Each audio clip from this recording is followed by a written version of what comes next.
Football নিয়ে শেষ কবে এত উন্মাদনা দেখেছিল বাংলাদেশ?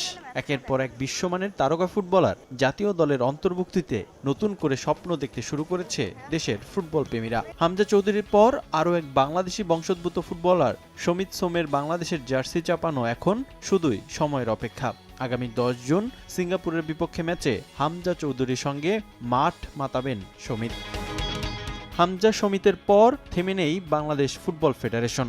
এবার আলোচনায় আরও এক প্রবাসী ফুটবলার কিউবা মিচেল। বাংলাদেশের হয়ে খেলতে আগ্রহ দেখিয়েছেন ইএফএল চ্যাম্পিয়নশিপে খেলা এই মিডফিল্ডার। হামজা সমিতের পর এবার জাতীয় দলে তাকে নিয়ে পরিকল্পনা সাজাচ্ছে বাফুফে। মিচেলের লাল সবুজ জার্সিতে খেলার প্রক্রিয়া দ্রুত গতিতে এগুচ্ছে বলে জানান ফেডারেশনের সিনিয়র সহসভাপতি। কাজ চলছে, আশা করছি হয়তো বাংলাদেশে আসবে এই মাসের মধ্যেই।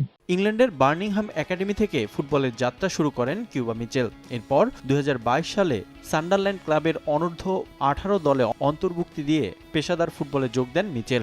এরপর 2024 সালে সান্ডারল্যান্ডের অনূর্ধ্ব 21 দলে যোগ দেন তিনি। বর্তমানে ইংল্যান্ড, বাংলাদেশ ও জ্যামাইকা জাতীয় দলে খেলার সুযোগ রয়েছে মিচেলের। তবে চলতি বছর বাংলাদেশ জাতীয় দলের হয়ে খেলার জন্য বাফুফের সঙ্গে আলোচনা হয় তার।